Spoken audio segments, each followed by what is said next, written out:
Because my personal theory is if I'm running the ads to the BookFunnel email sign-up landing page, I can then hound the person to actually go and read. The thing that I like to do after I've finished drafting is to listen to my work so that I can catch errors or repeated words or phrases or things that I'm like, oh, that's terrible. Like everybody lands on this page and no one buys it.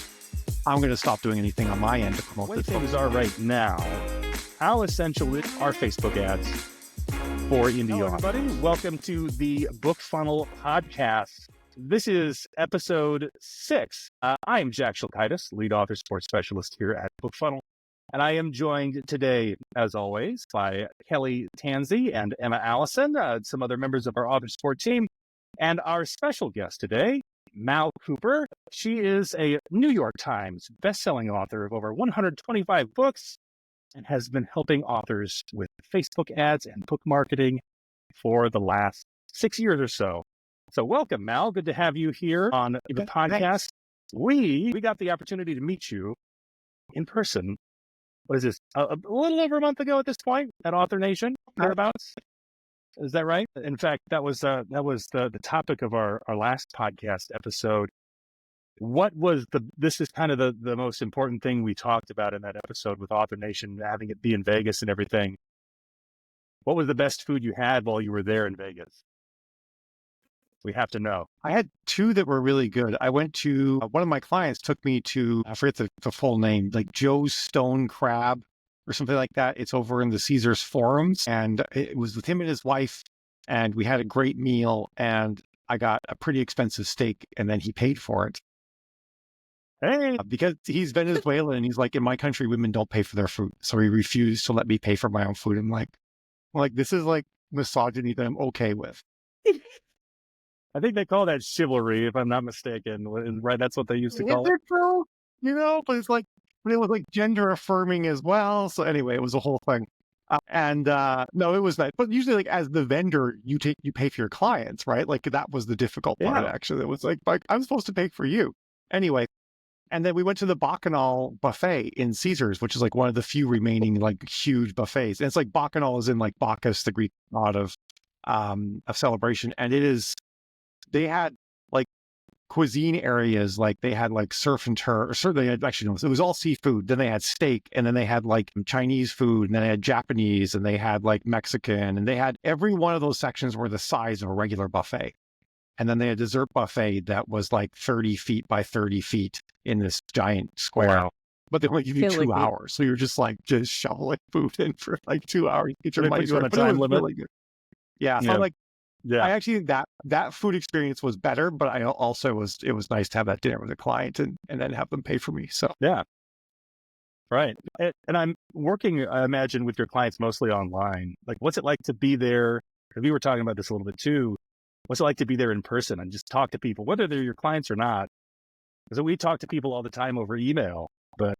Right. Yeah. I'm like this weird extrovert author. I don't know if you guys are familiar with the Clifton Strengths that like Becca Syme does. Yes. Last time I talked to her, she said I'm the only author she's ever met that has, it's called Woo. I'm the only author she's ever met that has Woo in their top 5, which basically means Yeah, we know. I thrive on just like walking up to people I've never met before and sitting down with them. I'll go to conferences. I'll be hanging out with my friends, be like, hey guys, you are all great, but I already know you. I'm going to go sit with some strangers, and join in their conversation. And it's like one of my favorite things to do. Yeah. And other authors are all like, are you insane? What is wrong with you? Right. I know a lot of authors are introverts or claim to be introverts. Yeah, I don't know. Yeah, one of those two things. I had a lot of fun. What was that, on Tuesday? I had these 20-minute sessions with authors back to back, like all day long. I don't even know how long. I know Kelly and Emma did help out too. They did some of them as well. But like by the end of it, I was ready to go. Again, I'm like, keep them coming. I wanted to keep helping people. But then again, that was not in the capacity as an author. So maybe that's different. I don't know. Maybe. I'm like an introvert until I actually get around people, and then I'm like, oh, this is fun. Yeah. I'm like a homebody, like to be at home, but then I'm like, oh, but I want to go out and I want to be around people. I like that. Yeah. Yeah, I think I resonate with that.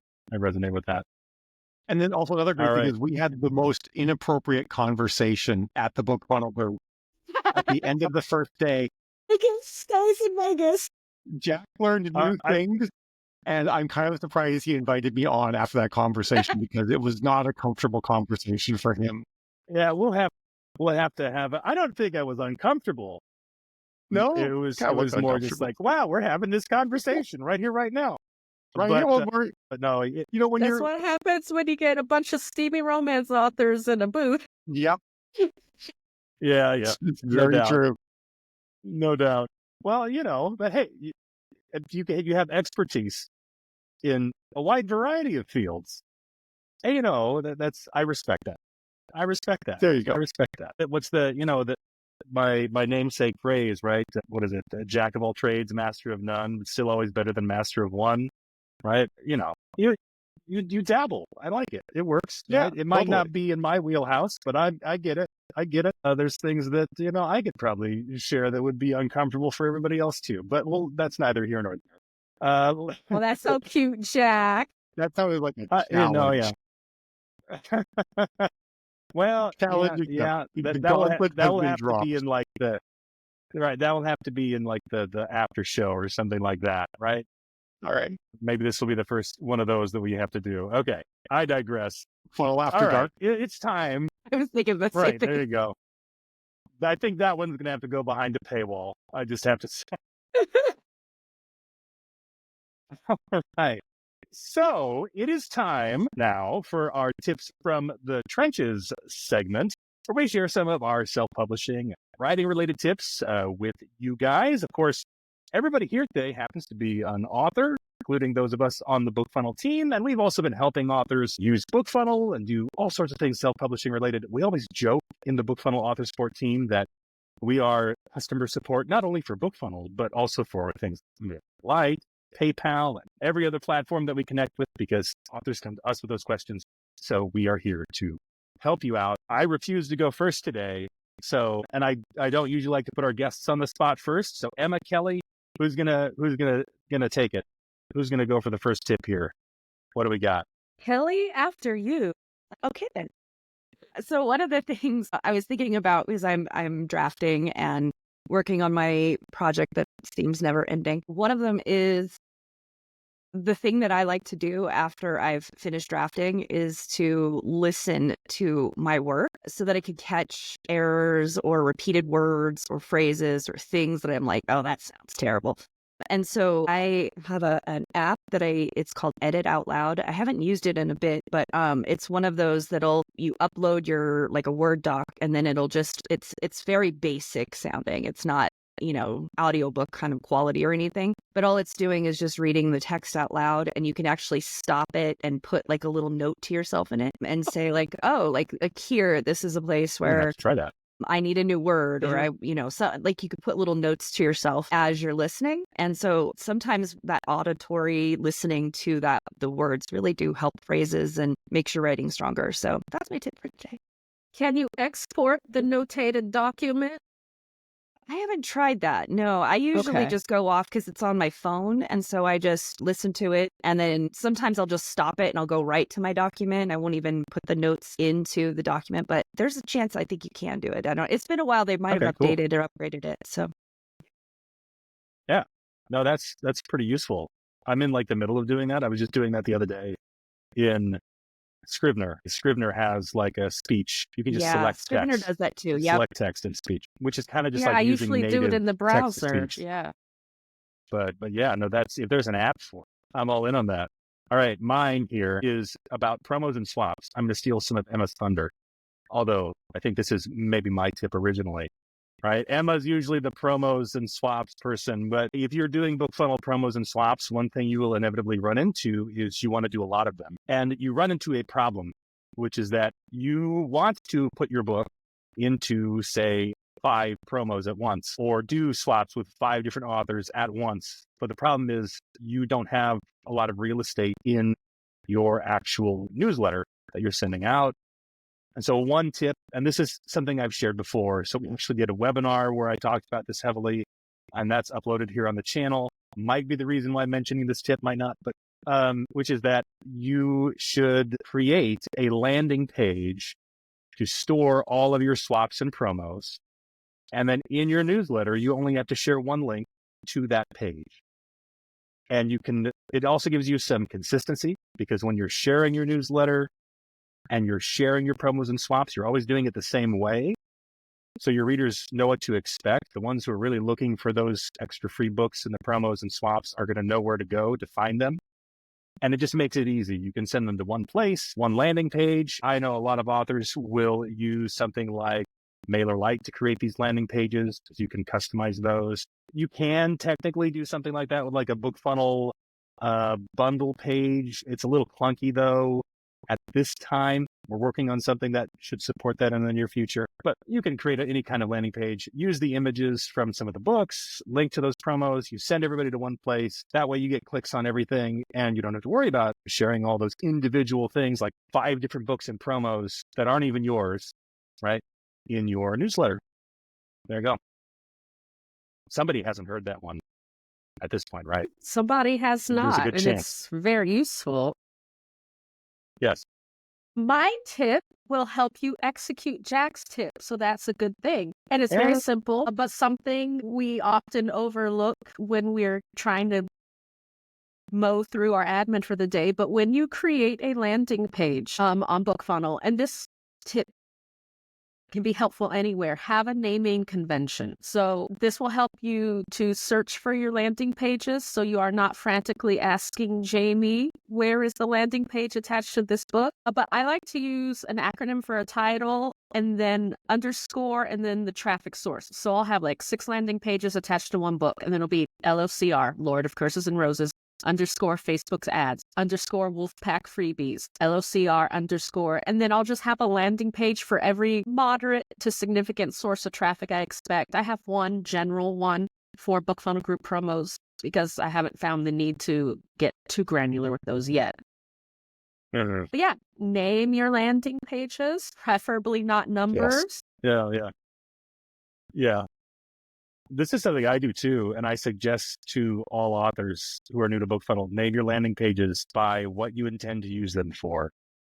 Because, yeah, that way you can also see really easily where that traffic is coming from, right? If you're using, like Emma is using one for Facebook ads and using one for promos, you can see like, okay, this month, I got this many signups from my Facebook ad, and I got this many signups from the promos I was in, and that makes it really easy to compare those two sources. It's a good one. I've been using BookFunnel for 8 years now, and I have a lot of landing pages, and I learned very early on that I needed to name them really well, or it was going to be a huge problem. So yeah, I can easily tell what all my landing pages are, and not be confused with the books. Like I think that was one of the things a lot of people don't get. Like name your book the book, and then the landing page is where you get specific about where it's being used. Sometimes I did that wrong. I'm like, what am I looking at? Like I only needed this book once. I uploaded it 4 times. That was wrong. Right. So yeah, there's lots of stuff you can do to make future you happier. So my tip actually has nothing to do with marketing books and all about writing them. I've written a lot of books, and a lot of people, they say like, how'd you write so many books? Because I've written, I wrote 100 books in 4 years, and I'm a pantser. And a lot of people are really surprised about the fact that that I pantsed that many books. And I think I've maybe plotted like 4 or 5 books, and they ask me how I do that. And so the answer to how I do that is also like advice I give to a lot of authors. If you're having trouble finishing a book, or you find yourself constantly just cycling through the same part, you go back and you edit and you revise, and then you move forward. And then next day you're going back and editing, revising, you find your forward progress isn't that great. It's actually just to write to the end and worry about going back and fixing stuff afterwards. Because 99% of the time, you're going to have an epiphany. Like at the 4/5 point, 80, 90% of the book, you're like, oh my God, if I do this and this, I tie all these threads together, and I have to go back and rewrite chapters 3, 7, and 9.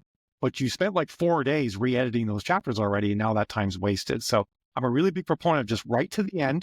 And if you have something you need to fix, like you forgot to put, Jim in a scene, or something like that, just like make a note in your document, add Jim from the beginning of this chapter, and then just write as though he'd been there the whole time, and just like only go forward. And that way you can get the book done, because, the edits you're going to do to the book when it's done versus the edits you do in flight are very different. And Completely different. Yeah. Also, if you do a lot of that, you'll get better at writing first drafts, and eventually you could possibly even just hand first drafts off to an editor, which I personally think is like the ultimate goal of production. Like that's what like the biggest authors all do.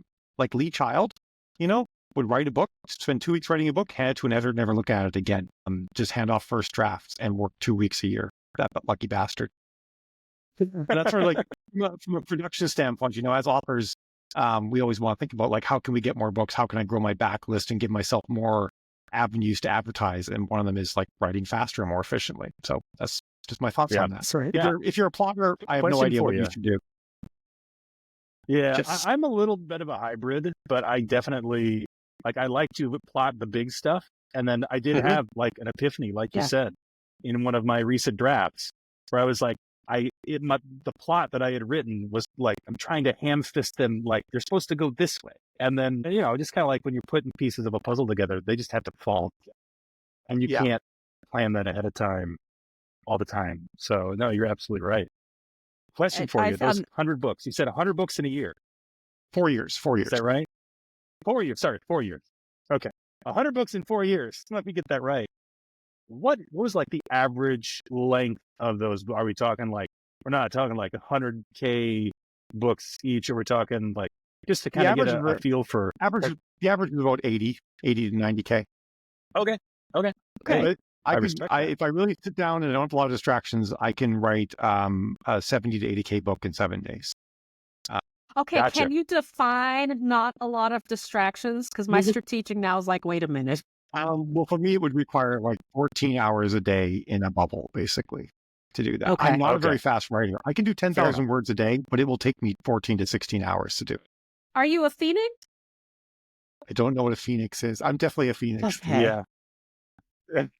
This is what Emma's always introducing us to new terminology. Yeah. Okay. No, it's one of Becca's terms for somebody who will write a whole bunch in one go, like blaze like the sun, and then you crash and burn for a little while, and then you rise from the ashes and do it again. Nope, because I can just do it right away again. Sweet. Yeah. My peak year, I did 44 books in 1 year. So there was at one point, because that was back when we had 90-day pre-orders with Amazon. So if you made a pre-order, you had to get that book out in 90 days. At one point, I had 13 books that had to be written within 90 days. And I did it as well. Is this typing or do you dictate? Typing. Yeah, I can't dictate. It doesn't work for me. Yeah. So that's somewhere in the neighborhood that year of around 3 million. Like to take your average, like that's over 3 million words. Probably. Yeah, I wrote the Bible 7 times that year. It was equivalent of writing the Bible 7 times. Right. We need to do like the Mal Cooper challenge in 2025. Right. But some of us might not live to see the end of it. I actually don't recommend doing that. I'm a big fan now of working smarter, not harder. But at the same time, I grew up like on a farm, where you just like, you made the most of every day and kind of thing. And so we have this, I grew up with the saying of like, make hay while the sun's up, which I think it's pretty general. And I was like, I'm in the zone. I'm writing a lot. What if like in 2 years, I'm not in the zone or something happens, I'm sick or something like that? I'm going to produce as many books as I can to make the biggest backlist I can. And then I can just ride that backlist. And so I did it. Yeah. I just figured like, hey, the time is bright. I'm just going to go for it and go as hard as I possibly can. Yeah. Amazing. Yeah. Wow. That's why I'm so excited for your conference coming up in November, because it looks like it's all about backlists and optimizing that. And I'm like, in November? So, is it November no, or it's September? August. Okay. Well, don't mind me. It's sometime in the fall. I think you got time to figure out when it is. It's next year. Yeah. So. Are we doing it in November? I thought it was like in the summer. Mal's like, wait. Like I'm speaking in Vegas. Like, am I going to do my own conference? Right. That would be a busy month then, I would imagine. Yeah, boy. Now, let's get on to today's topic. And the reason why we have Mal here is to talk about Facebook ads, how authors can use them to grow their business. And there's a lot of talk about Facebook ads out there. I remember I started self-publishing probably around the time when Facebook ads were not the biggest thing, right? When I first started publishing. And over the years, it's come to the point where a lot of authors see it as essential. I think there's probably some authors that would debate that in this day and age, but it seems that way. I guess the way things are right now, how essential are Facebook ads for indie authors? Like, I think, you made an interesting point about like some authors might debate whether or not Facebook ads are necessary.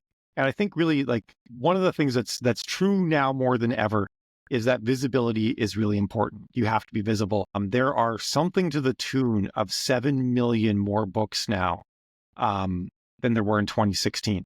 More books have been written from 2016 to now, and I might be a little bit off on the years, but I think this is 2016 till now, than were written in the entirety of human history up to 2016. So we are in the golden age of literature.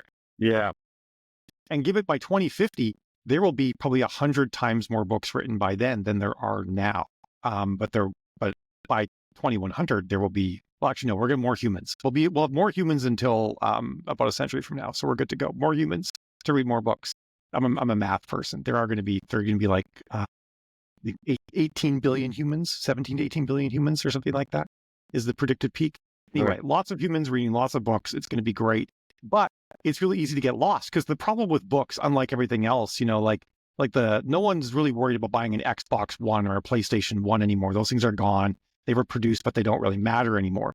But every book is still just as on the market and available now, with some exceptions, as they ever have been. So every book that's produced sort of buries your book more. And so we have to really think a lot about visibility and getting people to be aware of our books and getting the right people to be aware of our books. And you can do that with time or money is what it comes down to. So if you have a lot of time and not a lot of money, then you're making TikTok videos, you're beating the streets, you're doing launch parties, you're doing Zoom parties, who knows what, to get the awareness out there about your books. But at a certain point in your career, you need to pivot from these high time activities and shift to activities where you spend money to make people aware of your books so that you can do the one thing that only you can do, which is write your books. Like everything else in your business, Right. Someone else could do it. Someone else can edit, someone else can do the cover, someone else can do your marketing, someone else can do your social media posts, everything. There's only one thing that only you can do as the author, and that's write the book. So at a certain point of growth, you have to shift and you have to, use paid advertising to help propel yourself further. It's like if your car was stopped on the side of the road and you need to get your car moving, opening the door, putting it in neutral and pushing is a viable option. If your car is driving 60 miles an hour down the highway and you want to make it go faster, opening the door and putting your foot in the pavement is going to go very badly. And it's actually the same thing for your author career. Things that will propel you forward when you're at a standstill could actually be detrimental when you're going and a great example of that would be you did an amazing free giveaway with BookFunnel and Free Booksy, and you gave away 50,000 books and that launched your career. But then later on, you try to give away 50,000 books and all it does is cannibalize your sales, right? Like there's different tactics you might do at different points with different phases of a series and whatnot. So Right. paid advertising, I think, is really important at the right point in your career. When you're looking to accelerate more, you have a backlist that the ads can feed people into, and then you can make things take off from there. I started doing Facebook ads in 2016. Actually, Jill started first. She started advertising my books and figured out the way to do it. And then we took off like a shot. But we had both started publishing in 2012. And I didn't do well at all. I couldn't figure out how to build my audience. I didn't market properly. And my books languished. And then 4 years later, I found the right audience with Facebook ads. And I had a book that then spent 10 months in the top 1,000 as a result of running Facebook ads, and went from making about $300 a month to $25,000 a month between June and November of 2016.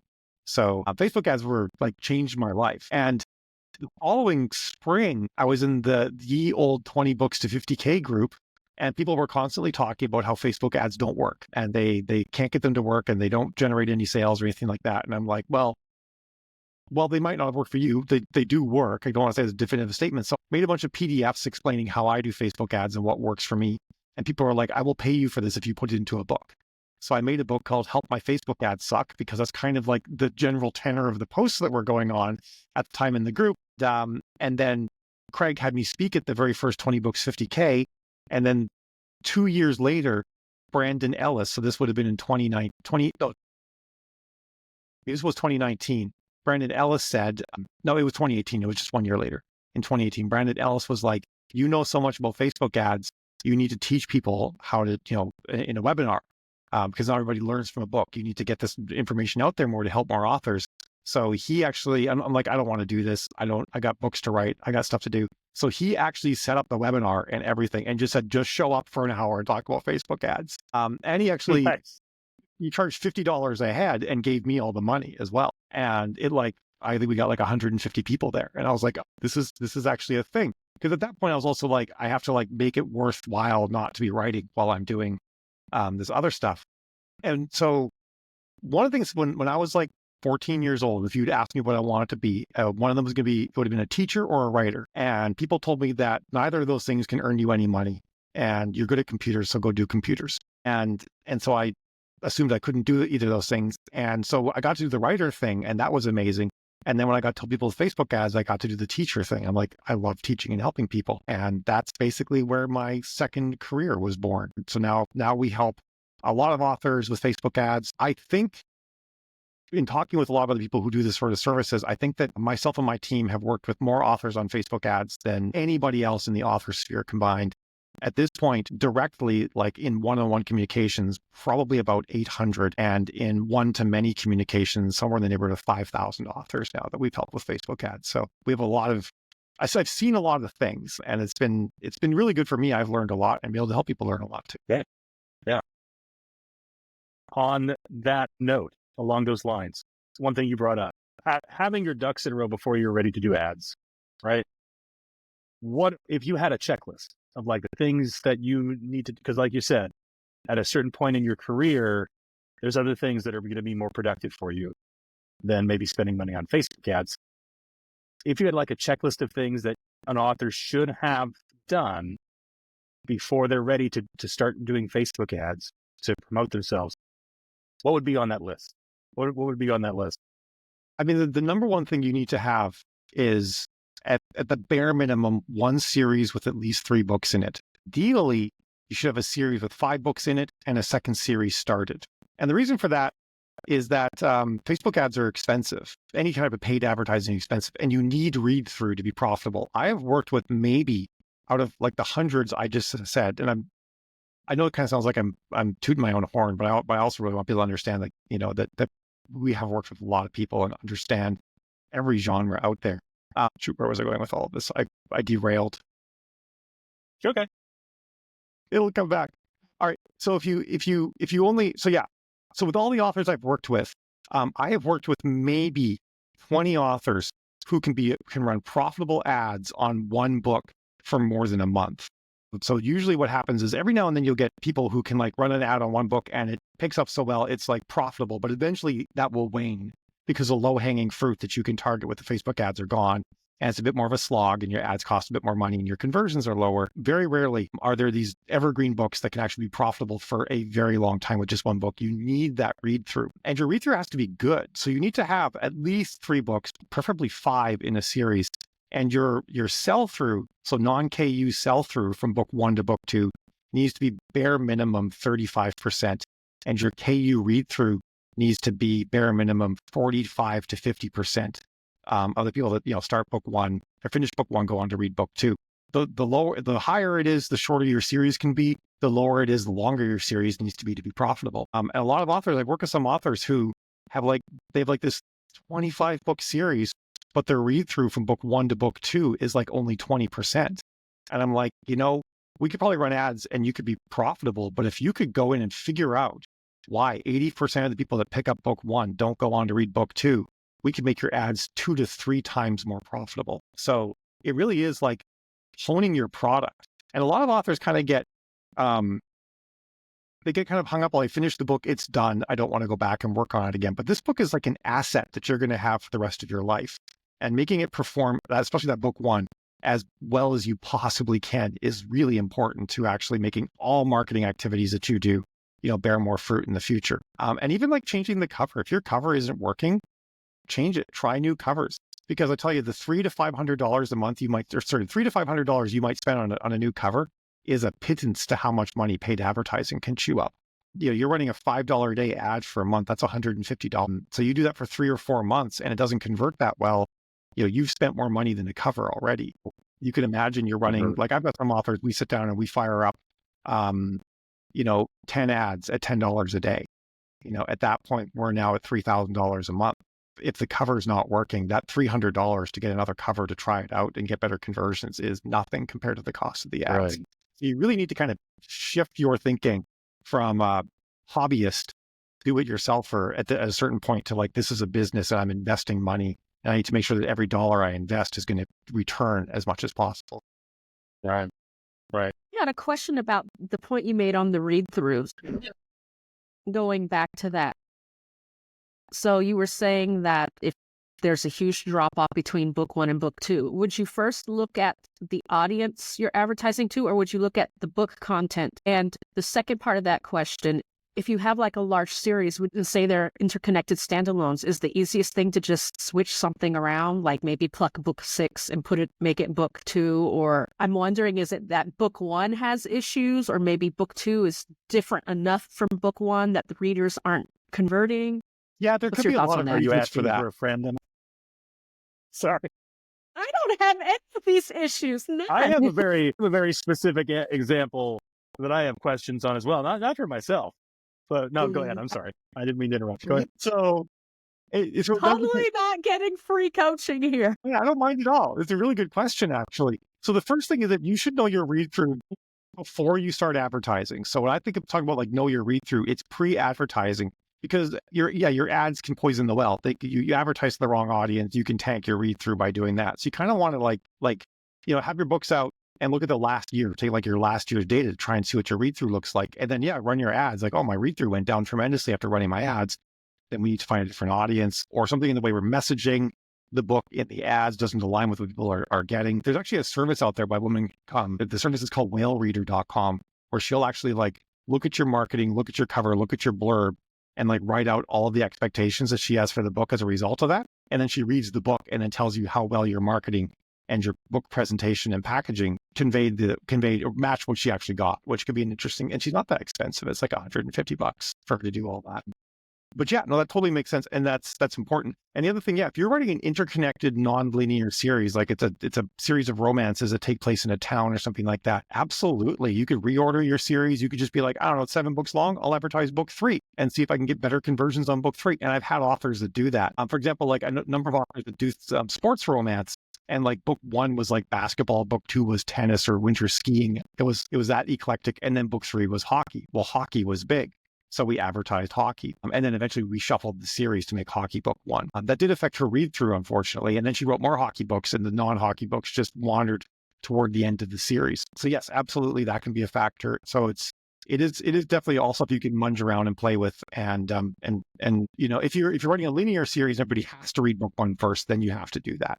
But if you don't, play around with it and try out different things, see what you can get a version on. On that note, so if you are writing a linear series, like let's say you've written a 9-book long space opera, let's just say, series, right? Don't you write any kind of pictures on the wall behind you? Yes, no, that's a couple of my covers. I got these made locally, in fact. Oh, cool. There's a Really gal, nice. she's got a kiosk in the mall, and I've walked by and I'm like, it'd be cool to get some of my cover art on the wall behind me. That'd be fun. And to my point, though, one thing that I've seen authors do, and I've done myself, is run ads to a box set. Now, my books are in Kindle Unlimited, so it's the 9 books in one box set versus advertising book 1. I guess my question is, and maybe there's situations where either one can work, but if you're advertising to a box set, the problem I foresee you having is that you don't necessarily get that data about what your read-through is. True, yeah. It's just one big book. So one thing, so I'm pedantic. I'm going to call it an omnibus because it's not a box set. Okay, sure. Fair enough. I have this soapbox I will get on every time. Omnibus, anthology, collection, and box set are all different things. And if it's a single one volume, it is an omnibus, not a box set. Also, there's no box. It's Okay, fair enough. Speech over. At least that speech is over. I recommend doing both and then using Amazon attribution links to see which one converts better. And actually different audiences might convert better on one versus the other. For most authors I work with, we end up running ads to both forever. The other thing, when you said you have 9, what's the KU page count? If you go to KDP info and scroll all the way to the bottom of the KDP info page, is it under 3,000? Because it's over 3,000, you're not getting paid for any pages read beyond 3,000. And 9 is a lot. It's under. Yeah, they are short novels, so they're about 40 to 50,000 words. Okay, it's then you should be under 3. No, it's like 16. Yeah, Yeah. So it's Okay, under, good. it's Yeah, under that. yeah. Because Absolutely. if they were all full length novels like 100K, you would probably be over the 3,000. Wouldn't be being paid for everything. So Yeah. just worth knowing for Yeah. people that's a thing when you do Yeah. No, omnibuses. that's good. I personally, the other thing I would do in your case is I would have that 9-book version, and I would have a 3, 3, and 3 as well. I would actually create all the possible combinations of this, Okay. because you might find that some people are intimidated by a really massive volume. And so you might get better Sure. conversion actually on a 1 through 3. The other thing too is if you can actually get all of those different versions doing well, you can actually dominate some of the smaller categories by having like so many of your titles in there. Fair enough. That's true. That's actually one of the reasons why I almost always still advertise book 1 to some extent, even if the box set does better, because I want to keep more of the author's books in the top 100 in the category if we can get them in there. Because that can be good too. Someone goes in the category and like half the top 50 is this one author. They're going to be a little more likely to try out something that they have. But yeah, by and large, my recommendation with Facebook ads is always like, it's almost impossible to predict exactly what will happen in advertising, what image is going to work best, what packaging works best. So I like to create a bunch of options, run them, and then just see which one works best and let the data tell me. So I had a question. You were talking about authors and having them evaluate their work and treating it, they want to just write it, put it away. And, a lot of us we're creatives. We just want to be creative. What is your tips for bringing an author around to see this as these are assets in a business? This is a business that you are working on and putting money toward. And how do you get them over that ledge if they're resistant? Luckily for me, at the point where I'm at, if they're coming to me, they're spending a decent amount of money, both in advertising and in working with us. Although now that we have a membership, it's actually quite a bit cheaper than it used to be, because we used to only offer one-on-one, and that was like $2,000 to have a one-on-one engagement with me over a couple of months. So usually at that point, everybody's like sort of already in the mindset. I do encounter it like with people who are like in some of our lower level offerings where they're like, well, I already bought these covers. I don't want to change them. And sometimes I have to lay it out. I'm just like, I say kind of like what I said, like if you spend $10 a day for 90 days, you've now, and it didn't work, you've now lost the money that could have bought you better covers. So I talk a lot about like trying to make every part of your product maximized.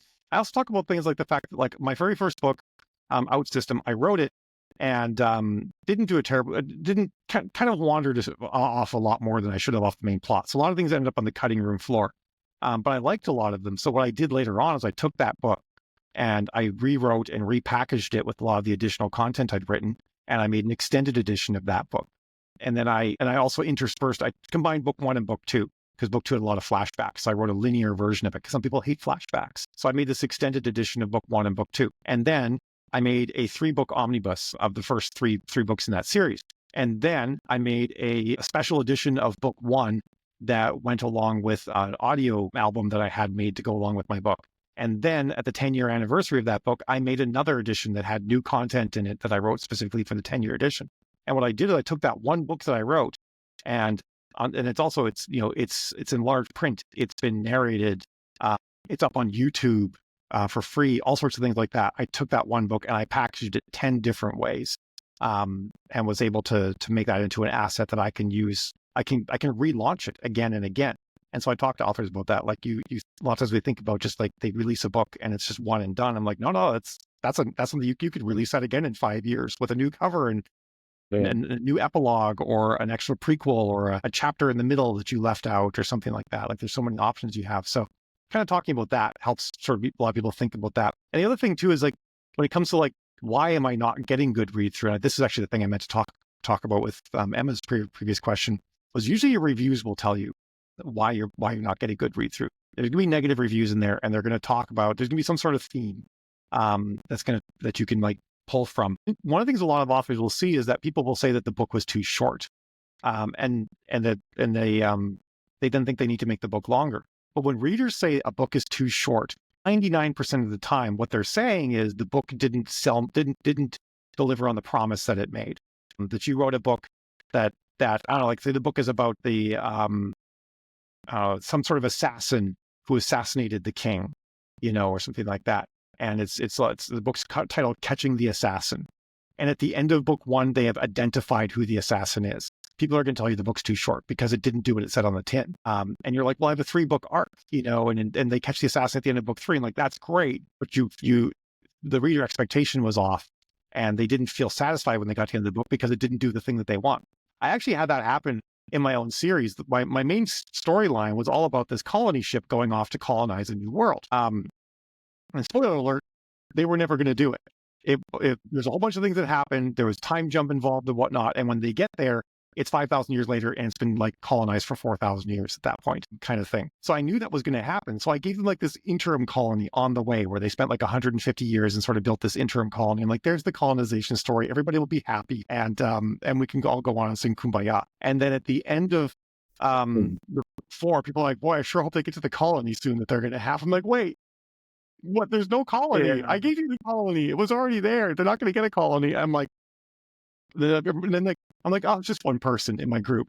And then that post got piled on, and everybody was like, yeah, like, I can't wait to see this and how they're going to do that, the colony and whatnot. I'm like, oh crap, I need to give them the colony. Otherwise they're going to mutiny and light me on fire or something like that. So the signs are out there for why your book might not be read through. It's going to be there. That reminds me of the Brandon Sanderson talk from way back. Was it 2018, 2019? Brigham Young talks, but he was talking about how that's one of the things authors do is they'll have this unique thing embedded in the book, but they'll advertise something else. And then you'll wind up disappointing both audiences because both audiences were expecting something different. That's very true. I thought of The Walking Dead. For those of you who have watched it, the beginning of the second season, they're like, and I haven't watched this for a long time, and I stopped watching it after a while. But at the beginning of the second season, they're all like, the whole group is like on the road and they're going somewhere and they have this mission. They're trying to get somewhere. And then the little girl gets lost and they get sidetracked for the entire season. And I remember getting to the end of that and being like, they're not going to go and do the thing they said they were originally going to do. And then they never did. They never revisited that at all. Yep. And then they ended up at that prison, which they would never have stayed anywhere near. Right. And at that point, so I'm like, okay, so the writer's just putting them in progressively dumber situations at this point. Like these people are too dumb to actually be the ones that survive the zombie apocalypse. I refuse to watch anymore. Yeah. Yeah. Sorry. I have opinions. But yeah, you're right. It's all about like, if you screw up the promise. And on what you guys both said is, a lot of times when I work with authors, like we're working on their book and we can't get the ads converted, so we start working on the blurb because that's one of the easiest things to tackle and try and make the blurb better.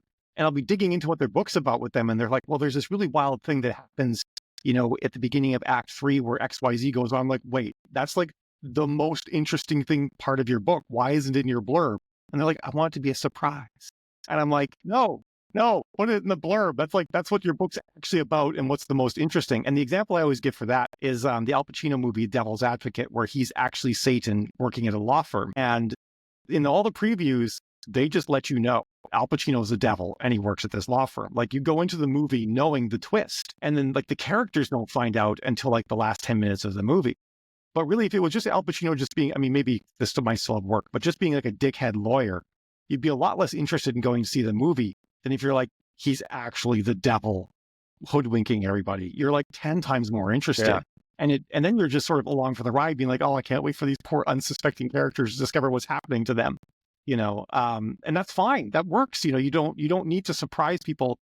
A lot of times people are just perfectly happy coming along the journey with you to then see that thing unfold. And they like seeing all the little nuggets you're dropping and stuff like that. That works just as well. Yeah. That actually resolves an inner debate I've been having with myself. So thank you. Oh, you're welcome. Like sacrifice the plot twist for marketing. Now, my question bouncing off of that is what are the common reasons why the Facebook ads fail? Is it usually the content the author is advertising, book cover, blurb, or is it something technical like on the side of the ad? I don't know which one's more common. They're both, I feel like it's 50-50. Part of the problem right now is the default way that Facebook will try to get you to make a Facebook ad is wrong for authors, because authors are not their target audience, right? They're not looking for a bunch of people spending like $500 a month. They care about like Samsung and, Hewlett Packard and Apple and whatever. They're looking at people who are spending millions of dollars with them running ads. We're like small potatoes, and the system is not built for us, does not cater to us, and in its default state will actively just take your money and give you nothing. So one of the very first things when you go set up an ad in Facebook is it will say like, hey, do you want to use our recommended settings or do you want to do it manual? And recommended is all like bright and blue and has pretty pictures, and manual is like this gray gear and looks scary and awful. You got to click manual. You lose a bunch of options if you click recommended, and they're things that we actually need. The next one is it's going to have this thing called the Advantage Plus audience.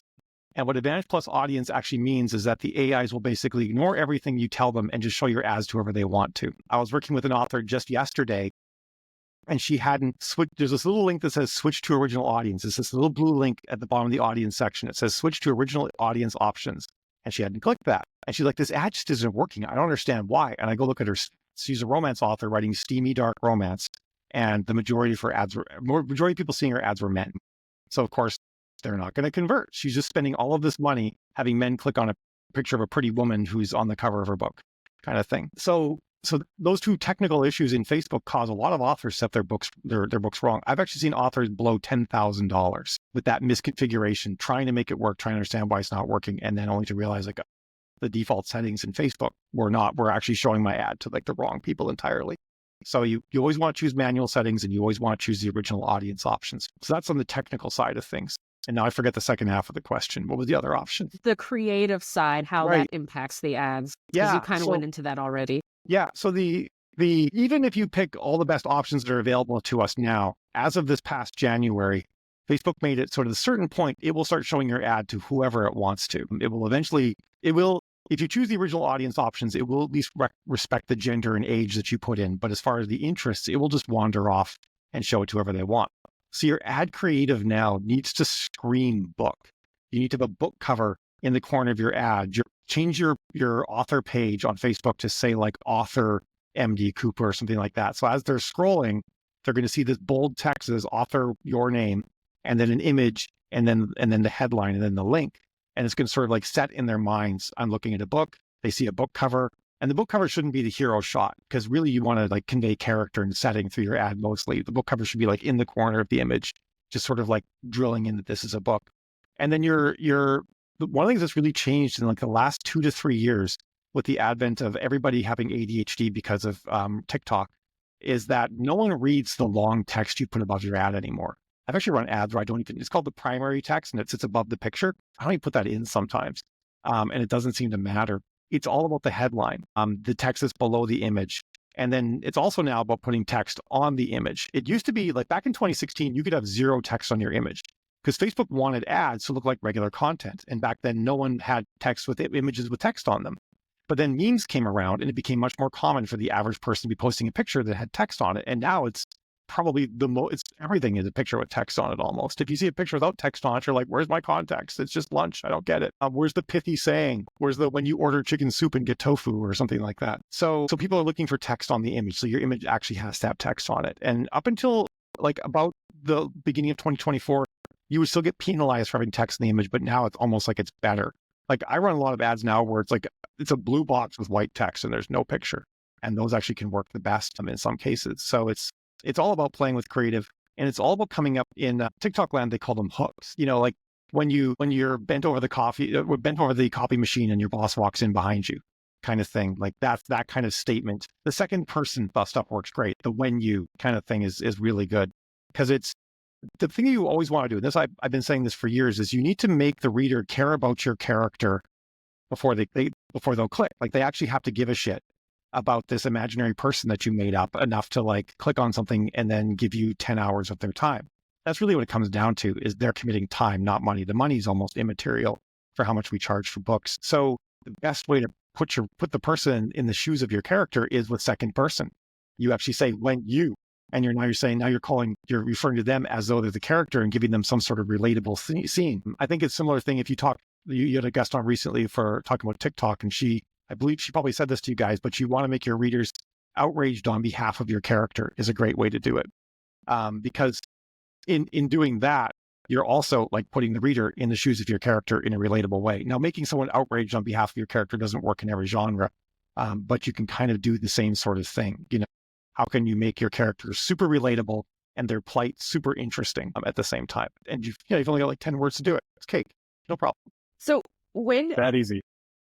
when did you notice the shift then? Because I know like a while back, it was really heavily, people were giving that advice of don't put any text, don't put your book cover, Facebook will suppress. So when do you feel that shift do you feel it's new? Is January 26, 2024. So they actually, you actually recent. Okay. Yeah. That's when Facebook made a change in their back-end system where AI is always involved in the targeting now to some extent. And so there's that Facebook unfortunately called everything advantage something or other. But so there's advantaged audiences, which is the thing you have to turn off.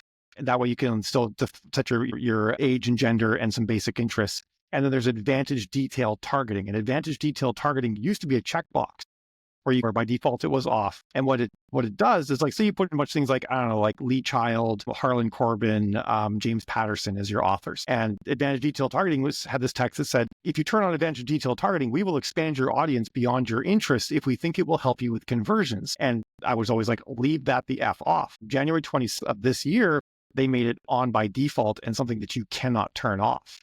So at a certain point, Facebook will always go beyond the interests that you pick. Which is why now it's so important that we convey as much context as possible. Up until probably about mid-June, ads with images, actually, a lot of times ads with text on them still cost more in a lot of cases.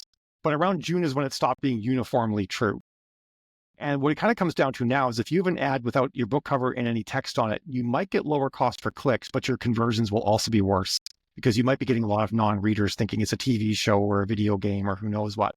Whereas if your ad screams book, you might get slightly lower conversions, but your conversions will be, slightly lower clicks, but your conversions will be better. And that's a really important thing too, because on the Amazon side, Amazon cares about conversion. They want books that sell. And what they look at is they look at your sales history for how many people are landing on your product page and then buying. And that information is used for whether or not your book shows up in new release emails, whether or not they'll actually run AMS ads for your book, or if you get no impressions. So a Facebook ad delivering low quality content to your Amazon product page can actually kill the things that Amazon's doing for you. Because Amazon's like, everybody lands on this page and no one buys it. I'm going to stop doing anything on my end to promote this book as well. So you really want to make sure that people landing on your page from Facebook ads are good. And if you can deliver really good targeted traffic from Facebook ads to your product page and they convert well, that actually makes your AMS ads work better. Because then Amazon's like, this book converts well, I'm going to give it more impressions because I know it will sell. Because Amazon wants to make money on both sides, right? They want to get money from the ad and they want to get money from their cut of the royalties. So they're like, they're incentivized. Right. Honestly, what they're doing should actually be illegal because they play both sides of the game on AMS ads. I'm sure there's some law that they're like just skirting the edge of, but it really seems disingenuous, doesn't it?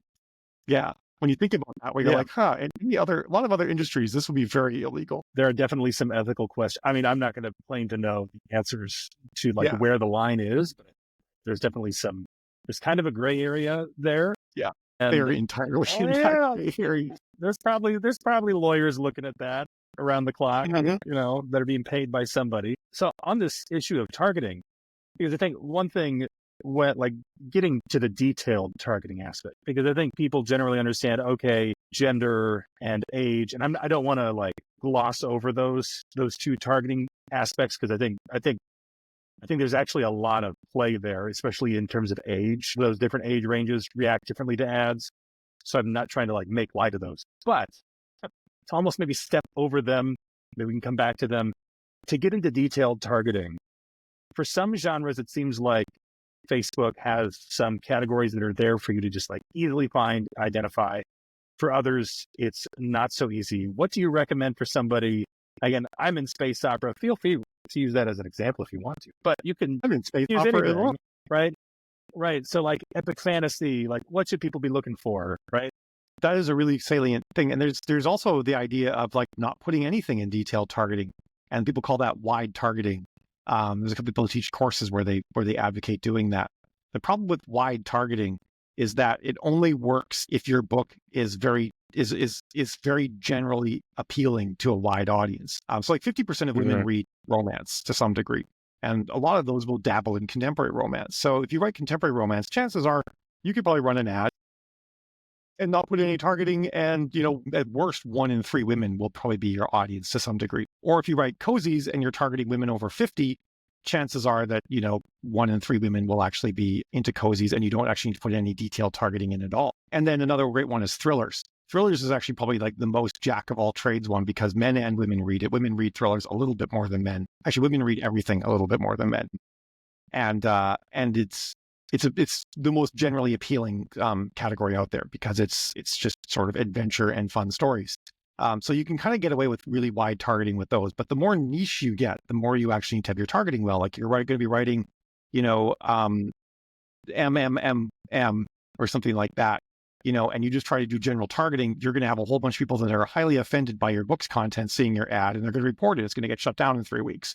So the more niche you are, the more you need to do in the targeting department. And space opera is also one of those, right? Like it's niche enough that if you just tried to run an ad to all men over 35, you're going to get tons of guys who aren't going to be into it. And if your creative's not good, they're going to think it's a video game, and you'll get some bad clicks that way too. So I think that the targeting is really good. And eventually, like I said, Facebook will ignore it and go off and do its own thing. But if you can give it the best possible start, then your ad will do better sooner and be profitable sooner. So there's 2 main ways you can target. One is by genre and one is by author. And for sci-fi, for example, there aren't that many modern authors. There's like the guys who wrote The Expanse, and I suddenly forget their name.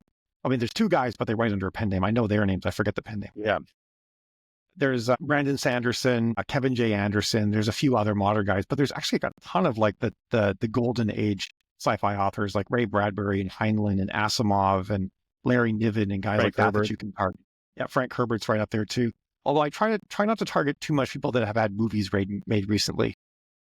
Right. Now that my creative is very book oriented, it's less of a problem than it used to be. Because back when we didn't put any pictures, it was just a picture. It wasn't as clear that it was a book. But now that it's very clear it's a book, it's easy, it's a little bit safer to target broadly. So I try, or you could go genre and target like, military science fiction, space opera, and that sort of thing. Or in the case of romance, like romance novels, contemporary romance, paranormal romance, romantic fantasy is one that is a target now. Cozy mystery is a target, urban fantasy. There's lots of genre targets out there that you can hunt down. Author-based targets tend to work a little bit better than genre-based targets. Also, genre-based targets a lot of times actually aren't literary. So you have to then add a filter. You say define further. It might say narrow further on for some people. And you'll want to then pick fiction books and novels and put those in there. The recommendation used to be put in Kindle, Amazon Kindle.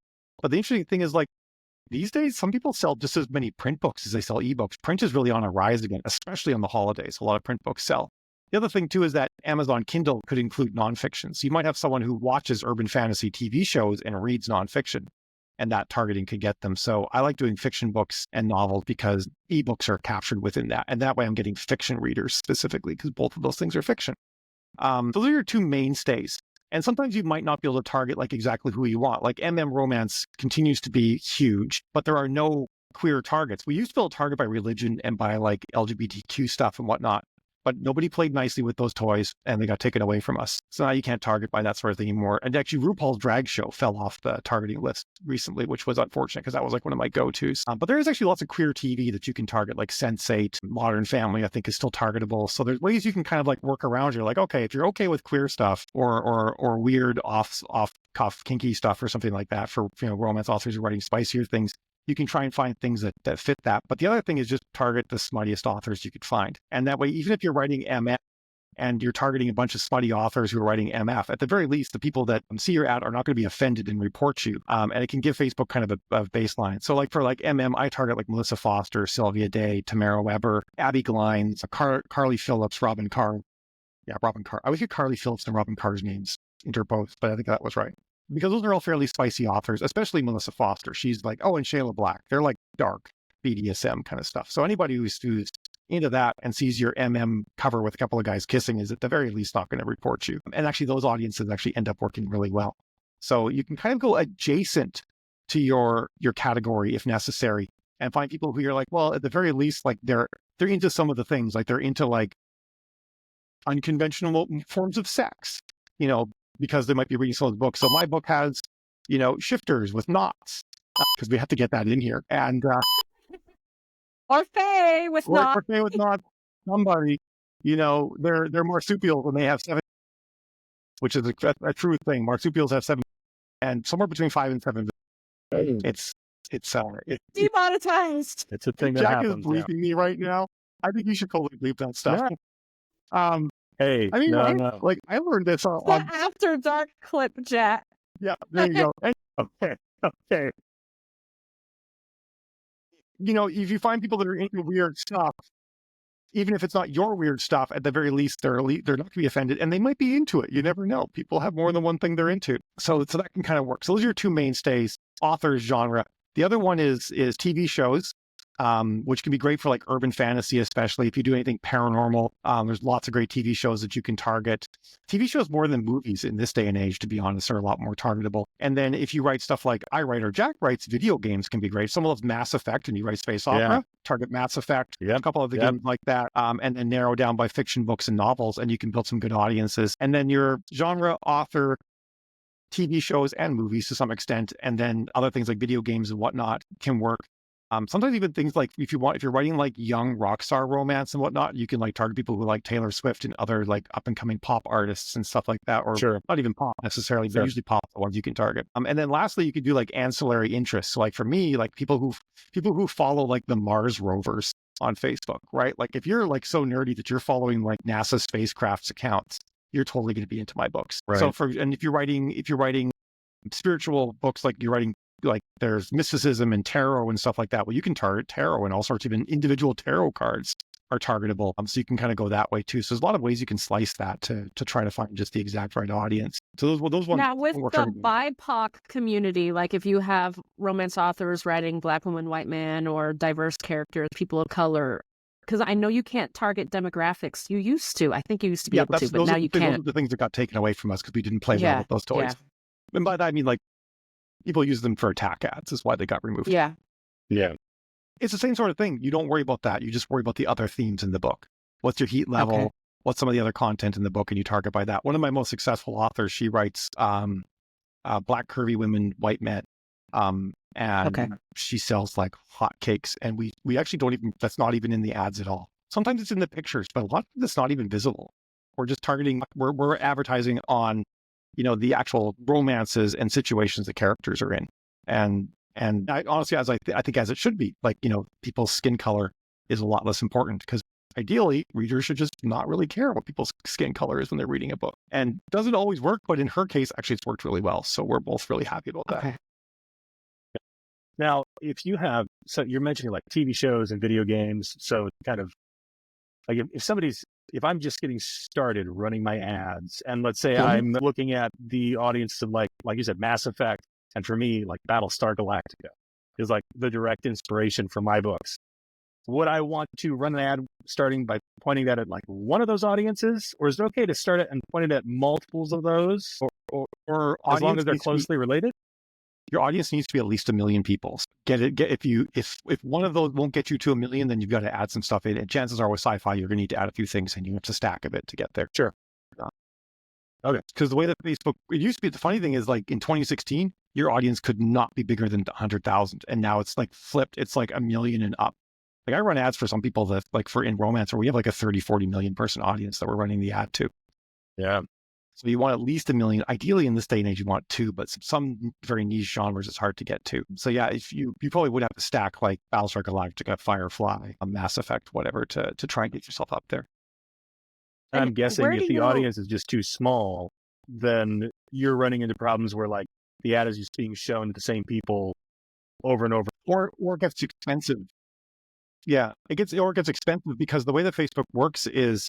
Facebook knows how much the products that we're advertising cost, and they're charging us per click what they think we can absorb. Outside the book community and the super cheap sort of world we live in, you'll see in advertising groups are like, if you can get your cost per click below $2 per click, you're doing amazing. And for authors, it's like, it went over 30 cents per click, I'm doomed.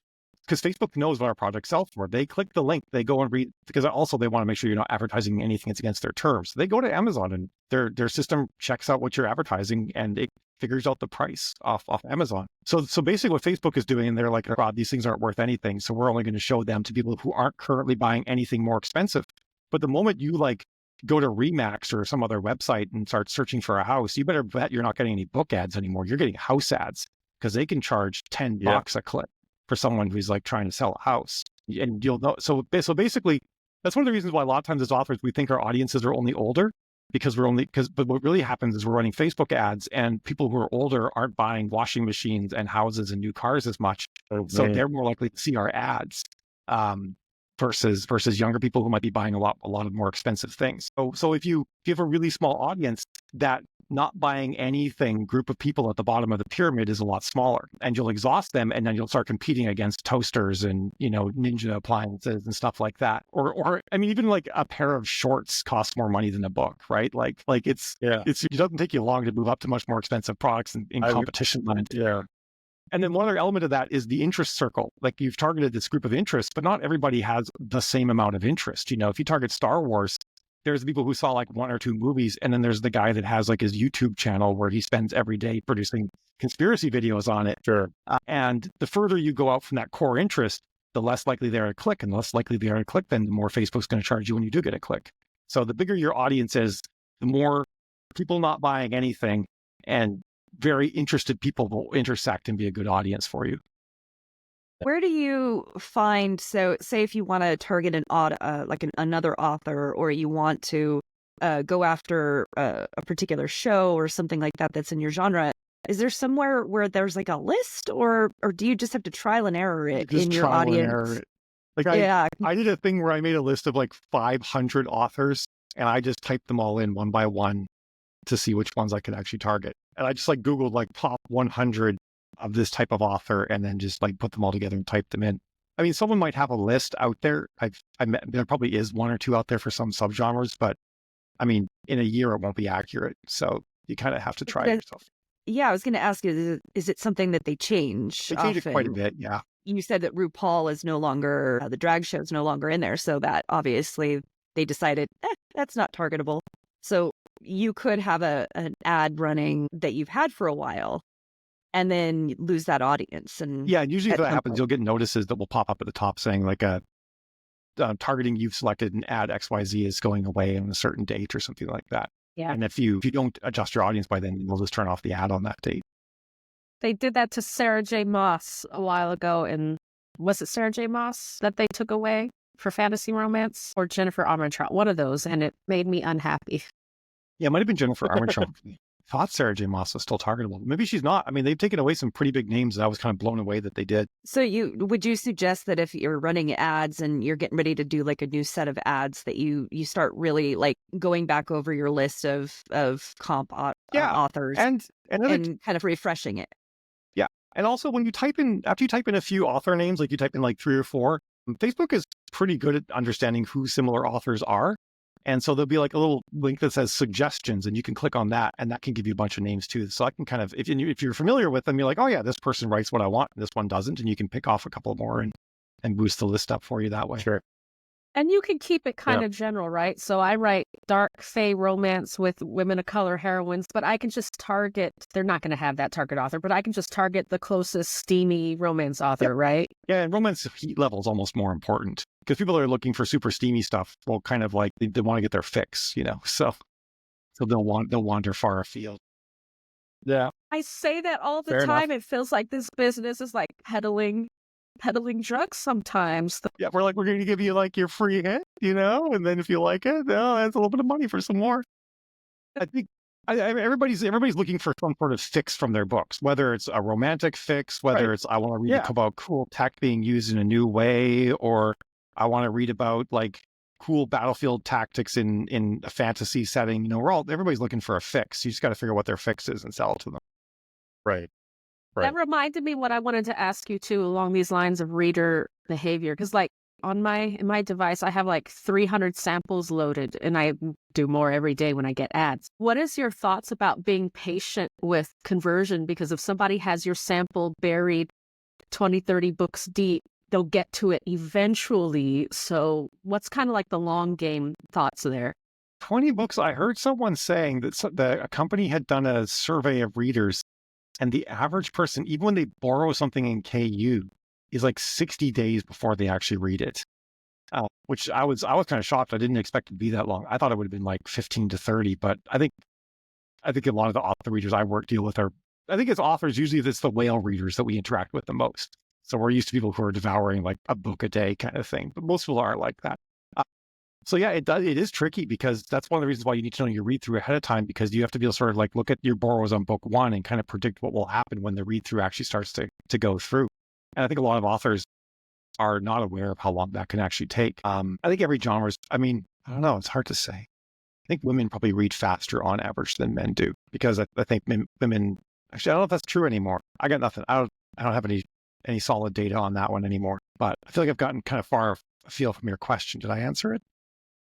I think, yeah, you did actually, Okay, because good. it was just reader behavior I was noticing in myself. And then I know Jill has the mindset course coming out soon. I'm like, I need to be more patient, because I know I have had samples sitting on my device for a year, and then I read it because I'm in the mood for that particular thing, and then I'll devour the author's entire catalog in 2 days. I'm like, we have to wait. But on that note, if I'm on a budget, like $5-10 a day budget, would you say running ads to a sales landing page, or like running ads to your BookFunnel email sign-up landing page? Because my personal theory is if I'm running the ads to the BookFunnel email sign-up landing page, I can then hound the person to actually go and read the book.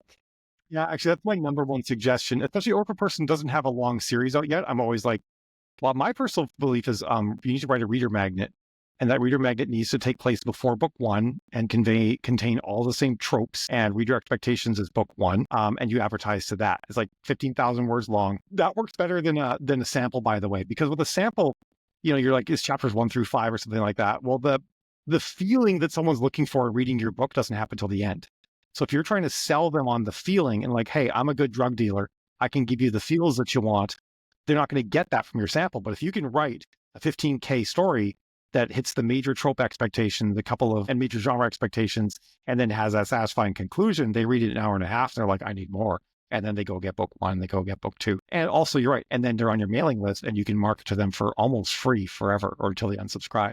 So yeah, I think that all authors should have a reader magnet on BookFunnel and be running an ad to it. A lot of authors I work with, we can get down to like 40 to 50 cents in email address for sign up and get like 1,000 signups a month. If you're willing to drop like $30 a day, you can build like a 5,000 person mailing list in a month. And a lot of people do that. And then you have like a new pen name or a new series, and you drop that with 5,000 people, some number of 5,000 people having read your reader magnet, be into the story, got their hook from that, and you drop book one, you can like launch a new career with that. Okay, I just wrote that figure down because I like numbers. $30 a day, okay, is a target budget. Well, because you never know. Should I scale? I'm at $10 a day. Should I scale to 15? I'm getting like 300 to 400 signups. At what point are you using a traffic ad or a lead ad on Facebook? It would be a traffic ad. So you should be using lead ads and have your Facebook pixel set up on BookFunnel. Yeah, the pixel, last time I checked, it had like 3,000 hits, and I couldn't remember what from, but it must be working, I guess. But yeah, BookFunnel, you can, on your landing page, you put in your pixel ID down in the advanced settings. Yeah. And then you run a lead ad on Facebook. And then what happens is Facebook sends people to your landing page, and then BookFunnel communicates back when they convert. And then Facebook's like, I sent these 5 people here and these 2 converted. So then it will say, I'm going to find more people like these 2 that converted and send more of them to that page. So it optimizes based on who actually converts on the page, which is something you can only do with sales and lead ads, which is like really powerful. And then once that really gets cooking, you can get down to like a conversion every 1 to 2 clicks even. So lead ad, is that just for the email sign up landing page, and then traffic is for the sales? Okay. Yeah, if you're going to a retailer, you have to run a traffic ad. But if you're going to BookFunnel, you should always be running a lead ad. That's a really good piece of advice. I just started running mine again. Yeah. And I'm like taking notes because I am not doing that correctly. I was very happy and Damon was like the first on getting that working. And then when Facebook made a bunch of changes because of the iOS security stuff that happened like 2 or 3 years ago, Damon had all that nailed as well. So BookFunnel's always been super good for running that kind of ad. We have lots of authors who rely on that Facebook pixel data, like you said. Oh yeah, it's something that I try to run through. Pretty much, it's like when we're teaching people about building their brand and building ads, it's like our second thing that we talk to them about. First is like understanding your genre and tropes. The next one's now write a reader magnet and put it in BookFunnel. Sure. How important is that pixel? It's Jack, we asked at the same time. Yeah. Getting that Facebook pixel is set up and on BookFunnel is 100% critical. If you're not doing that, you might as well just like take half your money and light it on fire. Yeah. It's like that. Okay. Yeah, it will. I've been using it can pixels. double your conversions, right? I've always used you're getting pixels, that feedback. Yeah. Yeah, because it enables that two-way communication with Facebook. And the really cool thing is when you're running a lead ad and you've got the pixel on BookFunnel, and you do have to like pick you have to pick your conversion event, and the default conversion event on BookFunnel is complete registration, and you just pick that from a drop down of Facebook. Facebook will be like, "What's your conversion event?" And you pick complete registration. And then in Facebook, your cost per result is no longer the cost per click; it's actually the cost per sign up. So the Facebook interface actually gives you your metrics straight up on how much money it's costing you to get each email address. And anything under 60 cents per email address is good, but I've had people get it all the way down to 10 cents per email address. And then that point, 10, 15 bucks a day can build them like a massive mailing list pretty quickly. People very much underestimate the Facebook pixel. I myself have been guilty of underestimating the power of that feature. It's like walking around as a kid your whole life. Then realizing in like first or second grade, you need glasses. That's why the leaves in the trees look like blobs, right? Yeah. You know what I mean? And that's a really important thing. Like what Facebook considers a conversion event to be is really important, because on a traffic ad, which whenever you're running to a retailer like Amazon, Apple, whatever, as far as Facebook's concerned, the click is the conversion event. So when they say something like your ad's high performing, what they mean is it's easy for them to get clicks. They have no idea if the book's selling. So if you say like, hey, yeah, they're like, would you like to do this thing to optimize and get more conversions? You're like, I would love that. But Facebook doesn't know what your conversion actually is in a traffic ad. So all they're going to do is just get you more clicks, and who knows if they're good clicks or not. So traffic ads, you almost never want to take any of their recommendations for anything because they have no idea what the conversion actually is. But when it comes to sales ads to like a Shopify site or lead ads to BookFunnel, they actually know what the conversion event is. The actual user action that did the thing that you want, they know that, and then they can optimize for it. It's super powerful. So if you have an author who is doing an ad to their direct sales, like say to their Shopify store, their Gumroad store, whatever, would you then also recommend it be a lead ad and a complete registration event? No, it's different with sales ads. And really the only difference between sales ad is the event that they're looking for. For on a Shopify site or Wix or WooCommerce on your WordPress site or whatever, it's going to be, you're going to want to run a sales ad. And generally speaking, the conversion event is purchase, I think, on all three of those. I know on Wix and Shopify and Square, it's purchase. And I think WooCommerce sends purchase as well as the event. And then it will optimize for that. And that's all. Those are the default settings too. When you choose sales, the default settings will be purchase, and Shopify is set up by default to send purchase as the purchase event. And with Shopify, you have to install the Facebook plugin, and then it actually then like does a thing where it like shows you your Facebook account, and you say like, yes, that's me. I authorize Shopify, yada yada yada. And then you don't have to plug in the pixel at all. It does it all behind the scenes once you do that. And yeah, that will also make them work quite a bit better. Sales ads do take a little bit more spend because it's harder to get conversions. If you can't run sales ads at like $5, $10 a day. If you're going to run sales ads to a Shopify website, you have to start at $20 a day. So it has to be something like you're ready for to do that, because it's a lot more expensive to get into that. And then also with Kickstarter are lead ads, and the event it's also complete registration, I think, as well for Kickstarter. Okay. Because you're not actually registering. It's kind of how they do it. Well, it's nice to know, because, when we're talking about like reader magnets, this is the way you should do it. If you're talking about a direct sale, this is how you do it. If you're doing Patreon or Kickstarter, I'm imagining Patreon might be similar then, if you're trying to get someone to sign up for your Patreon. Or do you even see people run ads to sign up for Patreon? It happens every now and then. It can work. If you're a big enough name, it can definitely work to actually run ads to your Patreon. I forget what their event is, but their help docs will say what the event is that you have to configure for. Looking at 2025, like what do you see the landscape of Facebook ads, maybe just ads for authors in general, like looking like over the next year? Because some big changes this year that you mentioned earlier, like text on images being like becoming the norm, and some of these things. Not that you can predict everything, right? But what do you anticipate authors are going to need to be paying attention to in 2025? Video ads are going to become significantly more important. For example, if you're going to target women who read romance, there are now more women who read romance who use Instagram than Facebook. And Instagram does not show still image ads very much at all. So if you want your ads to show on Instagram at a reasonable price, you have to do video ads. So that's really important. And people always think like, oh, the younger generation doesn't read. And it actually turns out they do read a lot. But we've just been advertising in such a way that they're not seeing our ads and or interested in our ads. So video is super important. AI is making it a lot easier to do custom video ads and not have to pay for a lot of really expensive stock video, although it's still kind of squirrely. So I think that's going to change a lot in the next year. And the other one is Facebook is opening up threads. They said they're going to do it this year. They're kind of running out of this year. So it'll probably happen early next year that they're going to open up threads for ads. But I think that would be pretty big too. And I think for a lot of authors, it might be time we might need to start thinking about, like, is Blue Sky platform we should think about? Do we want to think about Reddit ads? Reddit has really changed. Like 8 years ago, if you ran ads on Reddit, you would get more people just making fun of you than anything else. But ads on Reddit actually can work now as well. TikTok remains to be seen how viable they're going to be. If you're running a TikTok store, TikTok ads can work super well for you. But there's the question of whether or not TikTok will continue to exist. And if you are running Shopify, one of the most powerful things about Shopify is the Shop app. And Shop app now cross promotes things, and you can run ads in the Shop app. So that's becoming an option as well. So if you're doing direct sales, you should actually be looking at running ads in the Shop app. Right now, they're super basic. You're just like, yes, run ads for me.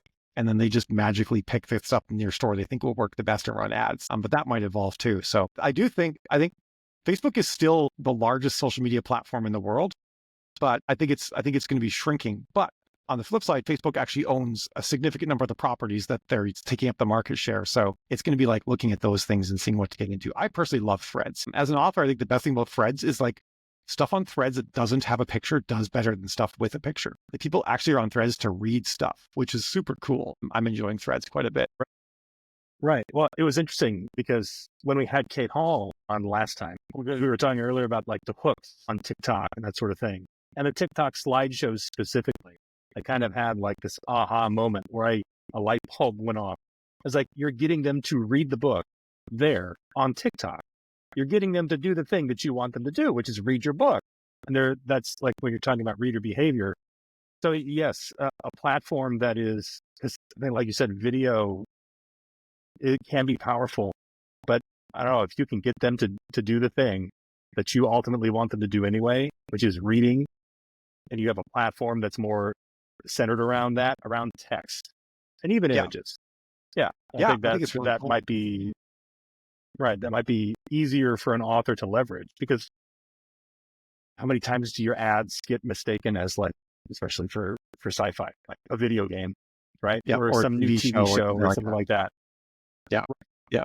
And if you're writing Christmas stories and it's Christmas time and your ad looks like a Hallmark movie, people might think it's a Hallmark movie. Like there's lots of opportunities for people to get the wrong impression. That's actually something really important. When you're making an ad, think to yourself, like, in what ways could people misunderstand what my ad is for? And like, think about those and make sure you address we those. Come to our story behind the story segment, where we talk with our guests about, well, their backstory, how they got to where they are.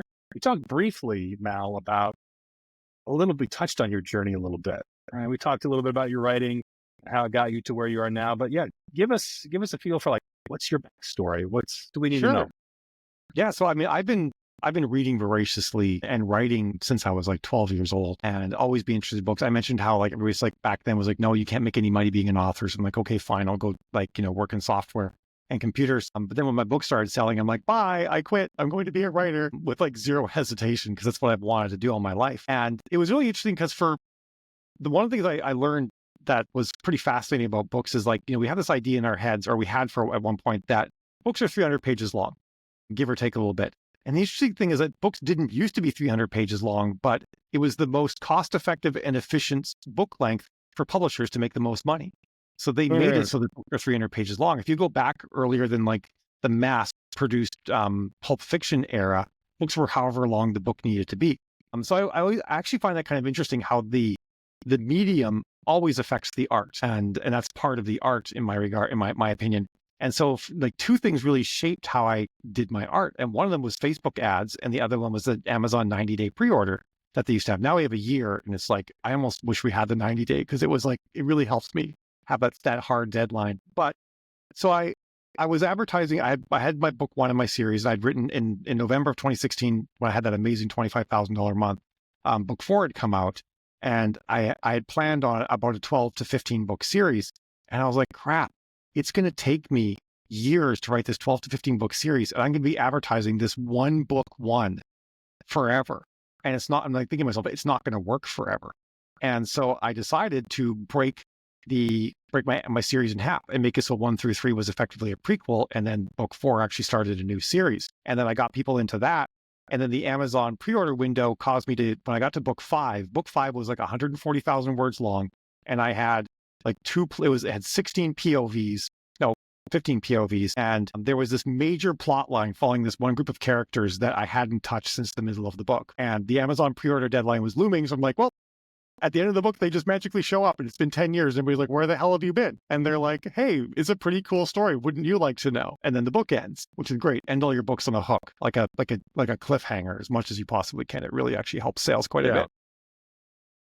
And so I ended up writing a series of 6 novellas that were what happened to that group of characters in that 10 years. And it was actually, to date, those are the most profitable words I've ever written because the books were just so easy to write. And people just absolutely love them because they told this story they were desperate to know. And so I think one of the things I really enjoyed about my journey is like how the medium of how the art's delivered and Amazon's 90-day pre-order, and then understanding ads and realizing my ads can capture people who like high concept admirals in starships planning out massive space navy battles really well. But there's all these people who want to read like hammer slammers, ground pounding Marines, in the muck kind of thing. And I don't have any of that for those people. So I'm like, oh, well, because I'm looking at the interest on Amazon, like, oh, I could write some stories about the boots on the ground and tell their stories. I can pull them into the overall universe and I can use these targets that I've never used before. So I did that.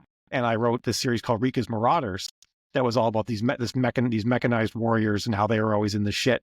And I got to write like gritty urban conflict with like people firing tactical nukes at each other and all sorts of wild, fun sci-fi things that I never got to write about. And that caused me to start writing faster because I had all these ideas and I had these places I wanted to fit things into my universe.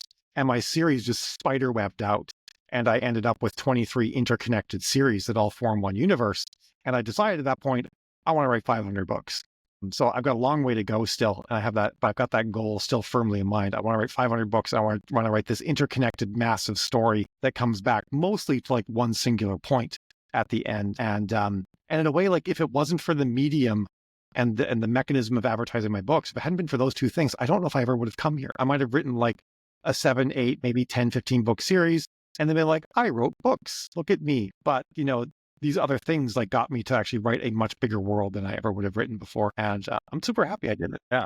No, that's not to shoehorn myself into that, but hearing you say that is encouraging because I've kind of been planning to do the same thing. Cool. And I don't talk to a lot of authors who are doing that sort of thing. Like you said, the spider web of like building a universe and then staying in that unit. I think of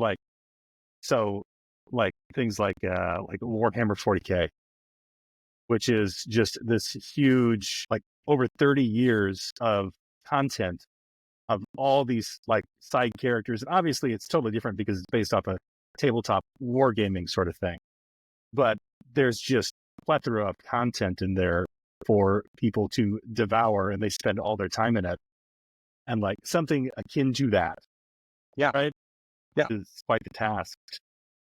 It might be from before your time, but my first exposure to that sort of thing was Dragonlance.